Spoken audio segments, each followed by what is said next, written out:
Content warning. This is a horror game and not intended for all audience. Please visit our website if you need a specific list of content warnings. This also contains flickering image effects as well as a parallax effect that on rare occasions causes motion sickness in players. If either of these effects cause health issues, you can disable them in game's preferences. Chapter 2: The Tower. You're on a path in the woods, and at the end of that path is a cabin. And in the basement of that cabin is a princess. Greetings and salutations everyone, I'm Ekamac. This is Let's Play Slay the Princess. In the last episode we got killed quite handily, so we're on the tower route. I've been experimenting with taking the most aggressive options in hopes of finding the precious red text ending. You're here to slay her. If you don't, it will be the end of the world. I'm getting a terrible sense of deja vu. Terrible sense of deja vu? No, you don't have that. This is the first time either of us have been here. If he doesn't remember what happened, then maybe it's best to keep it that way. You know I can hear you, right? It's going to be a lot harder than you think to keep secrets from me. What does it matter what he knows? There's nothing we can do to stop her. She's just going to kill us again. She is not going to kill you unless you let her. But slaying the princess and saving the world is going to be much more difficult than it has to be if you spend the whole time second-guessing yourself. This is more than just deja vu though. I'm pretty sure the whole thing literally just happened. It hasn't. Or if it has, I certainly haven't been a part of it. We've just met for the first time, you and I. Let's assume I'm telling the truth and all of this really did already happen. Why should I listen to Those you? are two very different questions, but fine. Let's say for a moment that this really is the second time you've met me, or at least a version of me. You died last time, which probably only happened because you didn't listen to me. Of course we died. She didn't feel pain. She didn't feel much of anything, did she? And she broke every bone in our body before she decided to let us die. What were we supposed to do to stop her then? What are we supposed to do to stop her now? She's just a princess. Slaying her shouldn't have been difficult, but congratulations. You've been given another chance to actually do this right. And I believe your other question was something along the lines of, oh, what's the point of doing anything? If you're asking that, it sounds to me like you're making the rather dangerous assumption that your actions last time around didn't have any consequences. What do you mean? Of course there weren't any consequences. The princess killed us and now everyone's right back where they started. That sounds pretty consequence-free to me. Yes, but in this purely hypothetical scenario, that begs the question of how you got back here. Did time simply rewind itself, or were you instead transported to a different world entirely? If it's the latter, what do you think happened after you died? Do you think the people there lived happily ever after? Or do you think that the princess, left unhindered, brought about the end to everyone and everything, just like I told you she would? If she ended the entire world, why should we even bother? Just because she's capable of ending the world doesn't mean you're not capable of slaying her. Both of those things can be true at the same time. Alright, proceed to the cabin.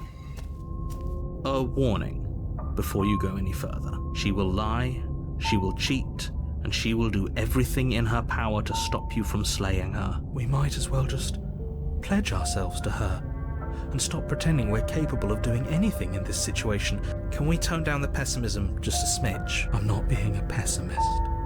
I'm just being realistic. You're being annoying. Just ignore their bickering, and whatever you do, don't pledge yourself to her. I cannot stress enough how absolutely catastrophic that would be for everyone, yourself included. I agree. If she's wrongfully imprisoned, then we should rescue her, but rescue her? Given the stakes of the situation, there isn't really a difference between rescuing her and pledging yourself to her. Either would be terrible. It sounds a bit like Well, I had a thought. It's already gone.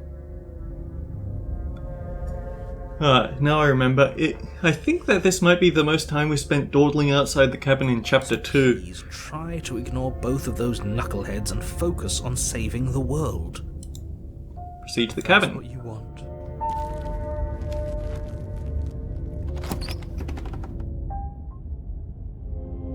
The interior of the cabin is larger and more grandiose than its humble exterior would suggest. The only furniture of note is a massive marble altar with a pristine blade perched on its edge. The blade is your implement. You'll need it if you want to do this right. Why do we feel so small? We don't feel small. We are small.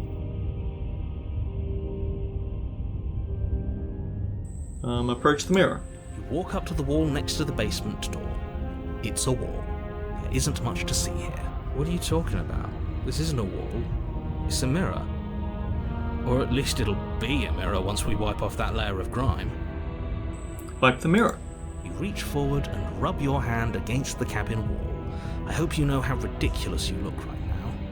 We should count ourselves lucky. Some things are better left unseen.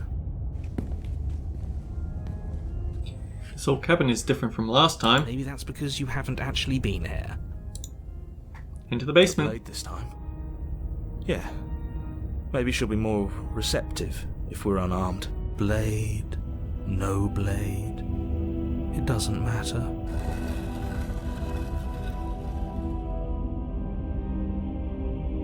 The door to the basement creaks open, revealing a spiral staircase.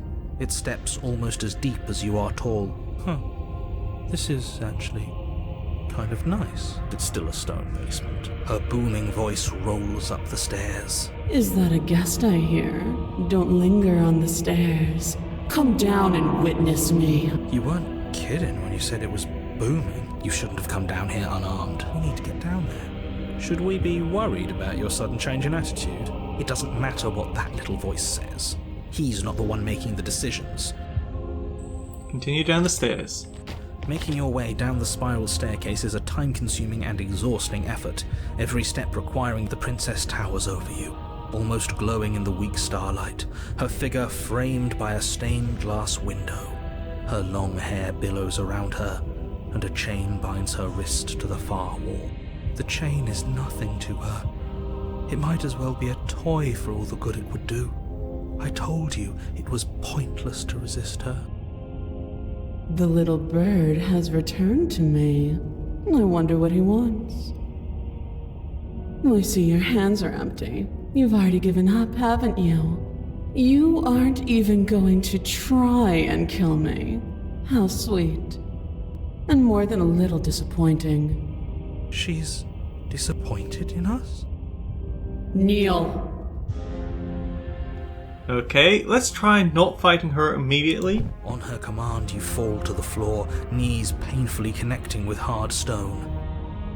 That's my good little bird. Now, why don't we talk?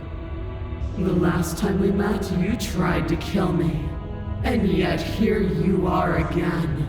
This time groveling at my feet. What a wretched sight. What draws you back here beyond the empty halls of death? Speak. The last time we met? I suppose that lends credence to our conversation in the woods. Still, whatever you do, don't tell her why you're here. It's best not to give her any ideas. I don't think I can refuse her. Are you serious? Just don't say anything. How hard can it be to not say anything? You haven't felt her angelic fingers run along the edges of your mind. You haven't felt her nails dig into your thoughts. Remain silent. Do you think holding shut your beak is enough to stop me from prying it open? Do you think your skull can save your thoughts from being seen? Can she do that? There's nothing she can't do. Confused, meek, a chorus of submissive indecision. Is that why you came to me unarmed? It doesn't matter. All of it is easily brushed aside. And there it is. I am destined to end the world. Well, that's just cheating, isn't it? Something about that thought wraps itself around my heart. It feels like a fundamental truth to my being that I'd somehow forgotten. The collapse of the old is a necessary prelude to the birth of the new. Darn it, it's wrapping around back to here again, isn't it? Is overdue for alterations. It's time for me to seize my destiny, and you, little bird, will help me seize it. She's inevitable. There's nothing else for us to do but help her. Maybe she'll be nice to us. She won't.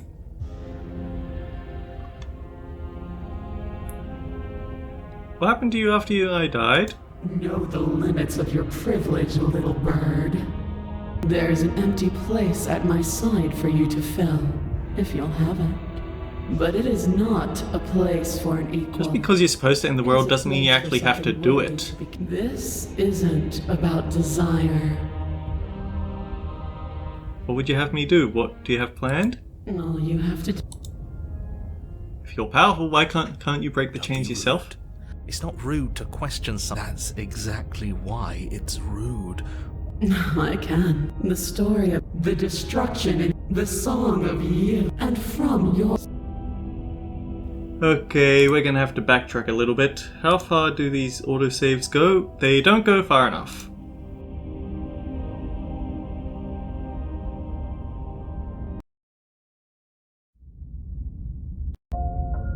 You're on a path. Proceed to the cabin. Because that'll annoy him when it turns out that... She will lie, she will cheat, and she will do everything in her power to stop you from slaying her. We might as well just pledge ourselves to her. Can we tone down the pessimism just a smidge? I'm not being a pessimist. You're being annoying. Just ignore their bickering, and whatever you do, don't pledge yourself to her. I agree. If she's wrongfully, rescue her. So please, try to ignore... Proceed to the cabin. That's what you want. The interior... What do we don't...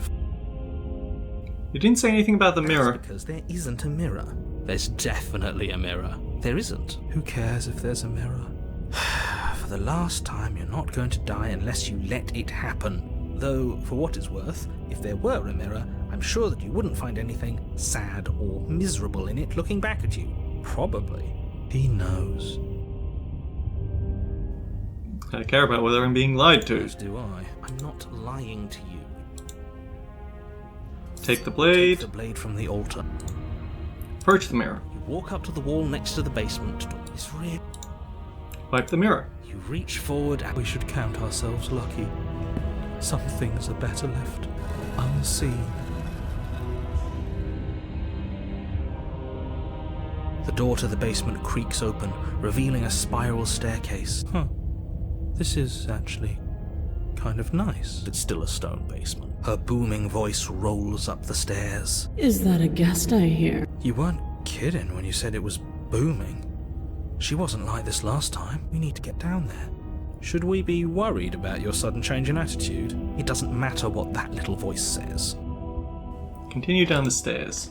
Making your way down the spiral staircase is a time-consuming and exhausting effort, every step requiring you to clamber over one edge before dropping to the next. But soon the princess towers over you, almost glowing in the weak starlight. The chain is nothing to her. The little bird has returned to me. I wonder what he wants. You brought that knife again, even though you know it's useless. Such charming audacity. Drop it. Tighten. As if on command, the blade slips from your grasp, but we didn't drop it. We decided to grip it tighter, remember? Are you really just going to let that happen to us? I have a duty to report facts as facts, and the fact is that you dropped the blade. Of course we dropped it. She's so much more than us. You wouldn't understand what it feels like to be in her presence. Oh, I understand what's going on, and you'd better snap yourself out of it. Kneel. No! Oh, are you still trying to defy me? I said kneel. Your legs buckle, and your knees hit the floor. That's my good little bird. Now, why don't we talk? The last time we met, you couldn't even scratch me. And yet here you are again, trying to succeed where you've already catastrophically failed. Not telling her about being destined to end the world definitely changes things a lot more. between taking knives and not taking knives. What draws you back here beyond the empty halls of death? Speak! The last time we met, nobody should have met her before this. You should be the first. You're the only one I trust to deal with her. Then you shouldn't have trusted us. There was nothing we could do to stop her then. And there's nothing we can do to stop her now. He's being melodramatic, but yeah, we've been here before and she absolutely destroyed us. What are we even supposed to do to stop her? That's worrying. Whatever you do, don't tell her why you're here. It's best not to give her any ideas. No! Perhaps you need another lesson in submitting to your betters. Pick up that needle. Do it. It's what she wants. No objections here. I don't know what she's planning, and I don't like that we don't know what she's planning, but we might as well pick up the blade. As your eye falls on the blade, you feel a weight. Some divine hand that sits unperceived by your senses, but that manages to push you towards its desires like an unseen puppeteer.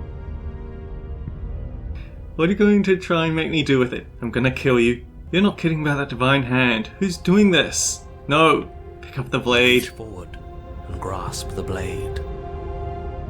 Stand! This one's easy. See? This isn't so bad. Okay, yeah. We can do that. We were probably going to stand anyway. I hate you. I hate you so much. All of you. Stop making me do things. I'm gonna kneel here forever. Stand. Feel a creaking tension between body and will as you slowly rise to your feet, like two foes forced into an unhappy truce. The princess eyes you with soft contemplation. The moment seems to last a lifetime, the silent anticipation of what's to come dragging out the long, painful seconds. But all silences are broken eventually. To defy me is to claim we stand on level ground. We do not. You are quiet shadow, while I am brilliant radiance. Take that knife in your hand and slit your throat. What? You don't have to listen to her. You're armed. Just steel your nerves, step forward, and end this. End this. Oh, we'll end this all right. Your hand lifts the blade and brings it towards your throat. Okay, I apologize for the unclear language. End her. Slay the princess. Your body is sluggish and unresponsive, actively fighting against you, but you do your best to stagger forward. One step at a time, you move towards the princess. Slitting your throat would have been a mercy, but it seems you're in need of a harsher lesson. Plunge that knife into your lungs. I'm sorry. Don't! As you take another step forward, the blade digs into your ribs, slicing through flesh with ease.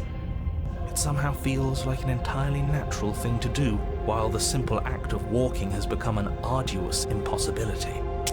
Then it slides back out, the wound burning as a small hiss of air escapes through the fresh orifice. Blood fills your lungs. Now, do it again. Keep doing it until I give you permission to stop. Those are just words. You don't have to listen to her. It's what she wants. You, heroic one, what are you doing? Don't just let this happen. Stop him from killing you. I'm on it. Your other hand locks around your wrist, struggling to keep it from perforating vital organs. But the blade still flails towards you, managing to slice bits of skin that plop to the floor to join the growing pile of blood and gore beneath you. Despite the pain, you manage to keep yourself in one piece. At least for now. What a pitiful display. A wounded little bird thinking it can defy a god. It doesn't have to be like this. It doesn't have to hurt so much. You can choose a gentle end. You can choose to leave that punctured vessel for the next. Slay the princess. Or you can pathetically struggle against yourself until the floor of this temple is painted with the bloody impressions of your futility. You continue to approach the princess, even as the repeated gouges of your blade expose bone and muscle to the open air of the basement. You know, this would be a lot easier if you gave us a hand. My influence only goes so far, and I can only juggle so many things at once. The best I can do right now is to continue to drive you forward. Believe me, this whole ordeal would be so much easier if I didn't have to contend with free will. You're the one making things difficult. You're the one making us hurt. She doesn't want to hurt us. She's just doing what she has to. Stop. As you finish crossing the room, you fall to your knees at the princess's feet, your chest heaving as your blood pools in the crevices of the stone floor, the coppery taste coating your throat. The princess kneels down, lifting your chin with her finger as her face lowers to yours. Your devotion is misplaced. You've surrendered to delusion. But something about your defiant spirit speaks to me. Perhaps, if you've learned your lesson, I can there's a place at my side for you, if you'll have it. Well, that's the meaning, isn't it? Yes, how thoughtful of her. It's a mercy. Take it. I think he's given up whatever say he had at the start of all this. At least one of you is sane. She's within striking distance. We're not allowed to resist, we just have to slay the princess.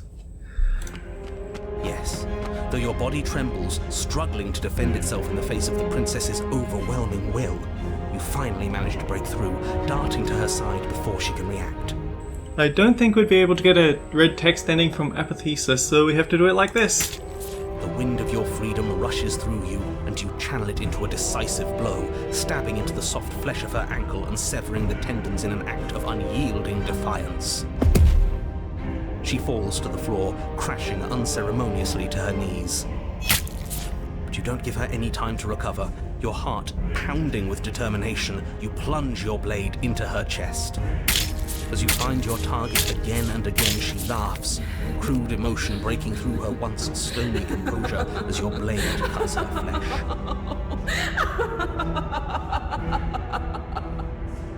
We can do this, can't we? You always could. The decision to give you this task was not made lightly. You're here for a reason.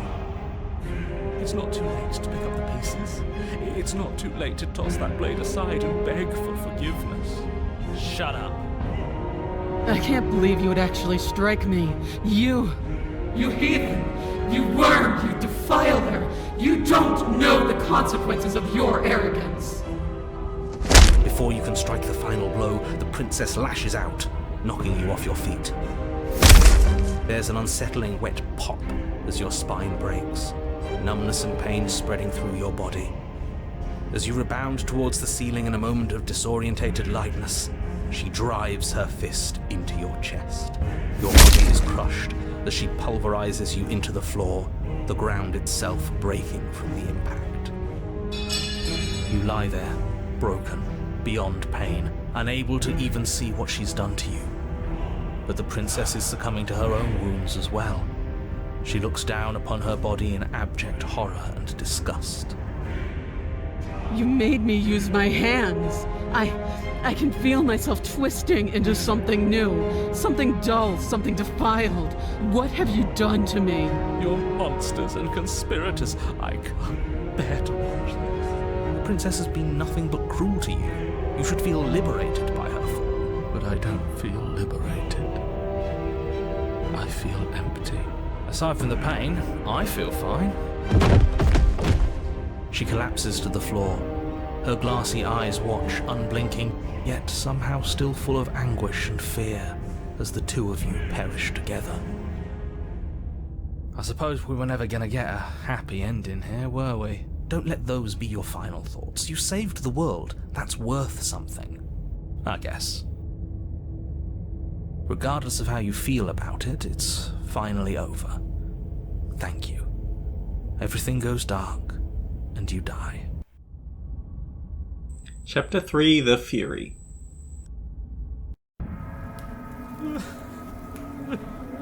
You're on a path in the woods, and at the end of the path... Okay, what the hell is that?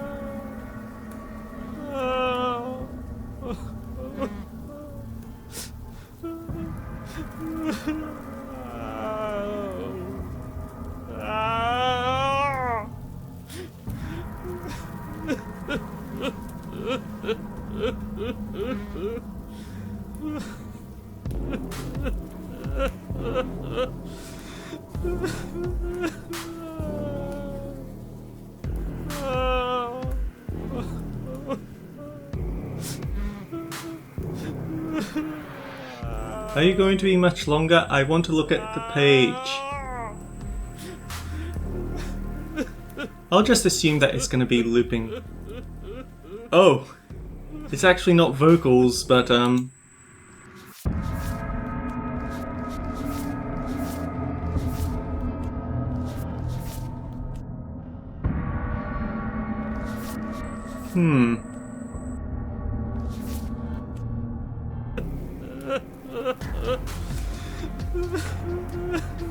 think he's upset. And what's he got to be upset about? We just killed a god! Exactly. You heathens destroyed the most beautiful thing that ever was.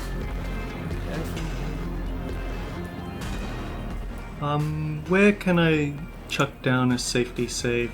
I guess over here. Can't say I have much sympathy for you. She was bad for us and you almost got us killed. You're being too generous. You did get us killed. Alright, enough chatter. Got a thing I'm supposed to do, and if you don't mind, I'd like to do it without any more interruptions. Okay, great, you're listening. You're on a path in the woods, and at the end of that path is a... If your thing is telling us about the princess, don't waste your breath. We know all about her. It's hardly a path in the woods at this point, is it? Look, if the world around you is changing, especially all the way out here, then that means you're nearing the point of no return. Whatever happens next, that's it. There won't be any more do-overs. So you'd better take things seriously.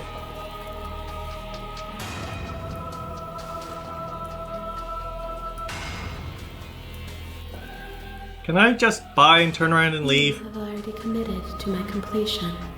You cannot go further astray. Nope, she won't let us.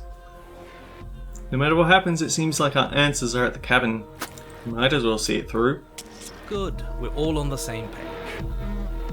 It isn't long before you find yourself at the end of the path, staring up at the cabin on the hill. You'll find the princess within, as I'm sure you already know. End her. That's it?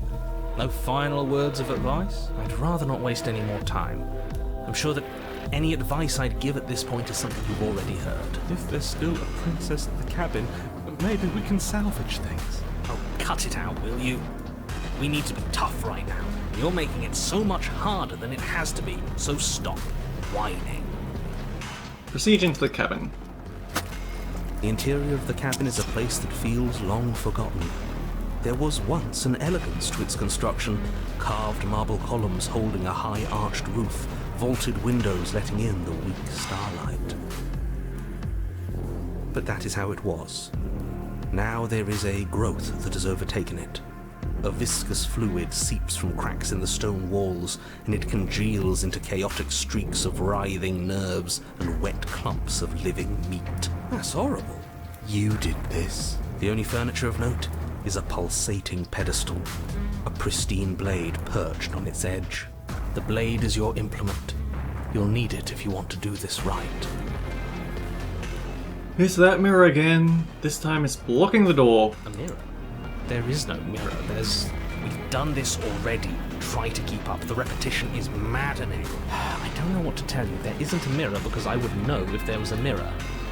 You're either seeing things or you're confused on the definitions of door and mirror. What are you trying to say exactly? He thinks we've lost him, that we're succumbing to madness. That's an unnecessarily melodramatic way to describe a hallucination, but sure. It went away after we touched it last time. Take the blade. You take the blade from the pedestal. Good. Nothing feels... Better than gripping cold steel. Approach the mirror. You step forward and approach the door to the basement, hesitating before you open it. As if you don't see it. You really don't, do you? How strange. It really is just like last time. Are we really hallucinating? Smash it. smash it to pieces. It's the only thing keeping us from her. Don't you want to know what we'll see in there? We won't be able to see anything if we smash it. Nah, I'm with him on this one. Smash it! Let's get violent already. Do whatever you want with it. The mirror... Smash Your it. fist crashing down against the door leading to the basement. As if on command, it slowly slides open, scraping against the stone floor, its ancient hinges moaning as it reveals the dim path ahead. Why am I not surprised? You step forward into the darkness. The stairs leading down to the basement are at once both narrow and grandiose. A high-vaulted ceiling stretches up into a gloom beyond your sight, while walls wet with tumorous growths press in uncomfortably at your sides. You feel both unprotected and trapped. The air is thick, its odour an oppressive violence. Her voice, a bellowing rage, roars up the stairs. Was severing the tendons of my ascension not enough for you? Was it not enough to rend my divine heart? Come, see the horrors you've wrought upon my flesh, and feel my hands set upon your throat. See how you've soured my once divine melody. She's so angry with us. Why? Why did you desecrate her? Why couldn't I stop you? You've got to stop thinking about her like that. It isn't doing anyone any good. She's not some untouchable god. She's an abomination. And we're going to put an end to her once and for all. Whatever she is now is our fault. It doesn't matter what we are. If I might interject, you didn't make her into an abomination. She's always been what she is. Continue down the stairs. You make your way to the bottom of the stairs. The chamber's walls are painted in blood, a deep, sickening red that drips down in clotted streams onto the charred corpses that make up its floor. This place reeks of torment, of ripped skin and burning bone. The princess stands in its centre, muscles flayed and bare and weeping, draped in a tattered dress of her own skin. Her heart beats from its place in her open chest. Do you know what I'm going to do to you? There's not so much a moment of hesitation before she steps forward. Her chains pull taut, holding fast as she strains against them. The cuff around her, then, with a nauseating sound, the skin tears. It plops to the ground, and she pulls her red, glistening arm free from her bindings. She is loose, and she is coming for you. Let her end it. It's the punishment you all deserve for what you did to her. It's the punishment I deserve for letting it happen. Screw that. We can win. We've done it before and we'll do it again, only this time we'll make it out the other side. Hell, she's practically done most of the work for us.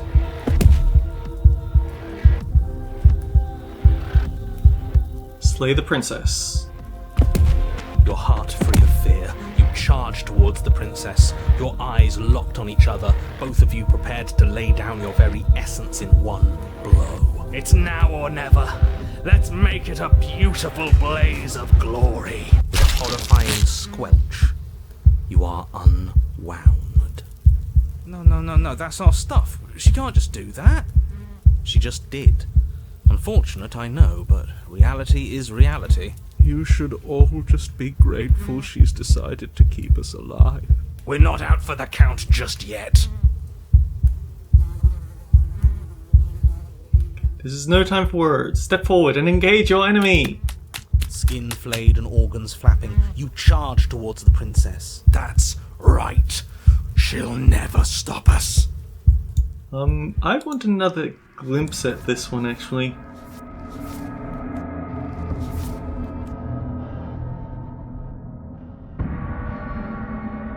There's definitely some things you could toy around with here, and I might just do them using the autosave here, but we are past the 30-minute mark, but oh well. Still you defy your god! I've made the mistake of underestimating your resolve before!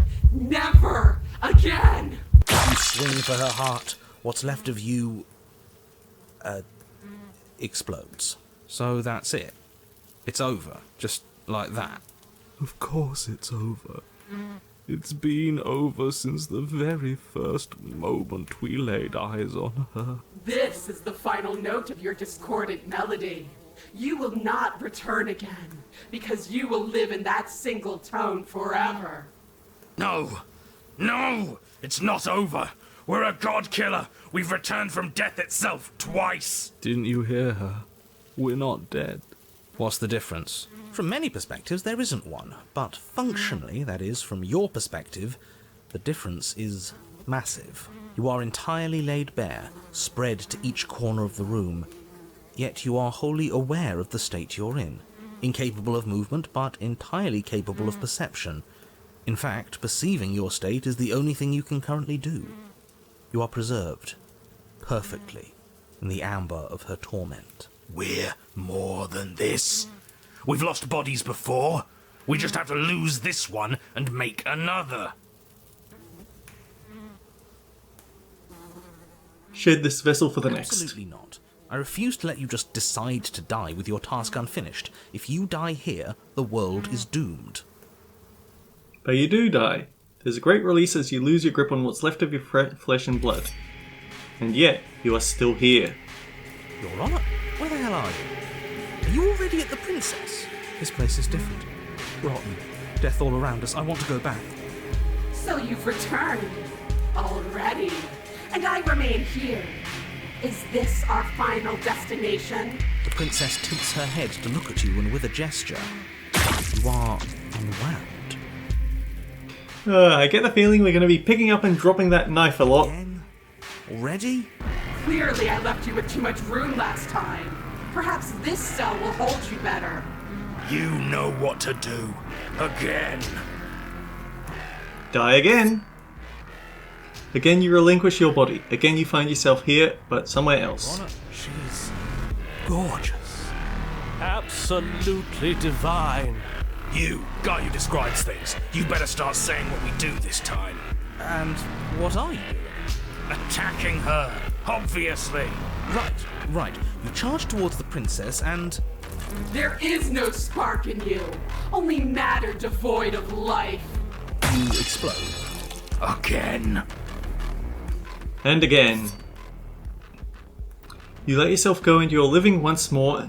Is Hero still here? I can't actually On tell. a path. We are not on a fucking path. I have no idea where we are. We're in the middle of a fight, so act like it. So you are. Okay, you dive towards the princess and we're unwound. Oh wait, yeah, he is still here. It's just the second bonus. It's just broken and whichever new bonus voice that keep getting left behind. Her head swivels creakily on her neck, fire in her eyes as your body unravels with blinding pain. No. Again.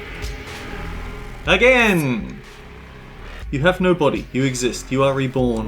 No time. You narrate now. Yes, of course. Pristine blade grasped firmly in your hands, you fly towards the princess before she can turn to face you. You might actually do it this time. I can feel that body of yours slicing through the air. How many more times will I have to scatter you? As she turns towards you, the very essence of your being begins to flake away. Your muscles, then organs, then nerves lay bare and screaming as the rest of you is stripped of substance. Oh, boo-hoo. It's just a body. It just needs to last long enough to sink this blade into her heart. Oh, actually, we might have gone too far and have no autosaves left. It doesn't matter. You are disintegrated. Everything goes dark. There is no you to die. How many times do I need to pulverize you before you finally understand? You are nothing. An empty void that dared to dream it was alive. That feels right. If we're nothing, then why are we still here? Because we always have been. If we're nothing, then how can we do anything? The same way we always have. Being nothing has never stopped us. Now end this. You cannot win if you cannot be. End this. The force races towards the princess's exposed heart. Threads of texture are pulled from an all-encompassing nothing. How? I've scattered the atoms you clung to and there is nothing there to find. You can't exist. The threads pierce her heart and cradle her spirit. It's over. Oh, I think I understand you now. I'm sorry. I didn't mean to do the things I did to you. I don't think I knew what I was doing. Until next time, guys, take care. I'll see you all around.